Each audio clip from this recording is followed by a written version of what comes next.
This was from a hurricane? Yeah, this was during a hurricane. There was some damage back here in the area, and then the water just kind of would fall off the roof and it would just soak up here. Leaky ceilings, moldy, cracked walls. And this is the mold that they're going to put new drywall here. Drains that constantly back up, and the need for an ADA accessible bathroom for one of her 3 sons. And also in the tub to support railings. Juliet Harrell's home for 5 in dire need of repairs.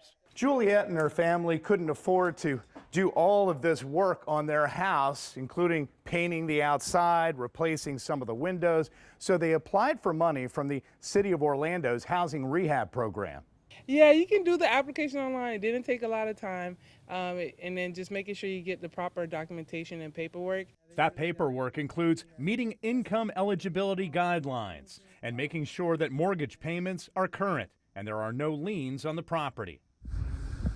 It took more than a year, but this month, Juliet was thrilled to see demolition on the inside, delivery of roofing shingles and other building materials, a storage unit to hold the home's contents, and the start of her home's renovation. I was just happy because I'm like, oh, it's finally happening.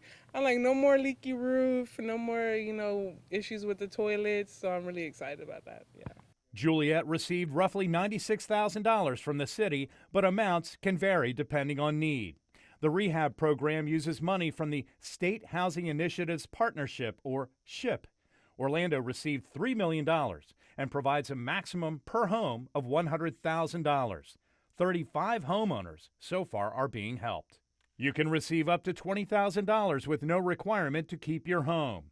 Funding above $20,000 to $45,000 requires you to live in the house 10 years, and for over $45,000, 15 years.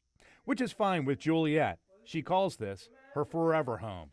Yes, it's going to be a pretty good Thanksgiving. It's not going to be here. I mean, we can still use the kitchen, but I'm sure with all the dust and debris, we're not going to want to cook in this space. But yes, I'm hoping we'll be back in here by Christmas and we'll have our tree up. If not, I'm also thankful, in the new year. A new year her family hopes will be the best year.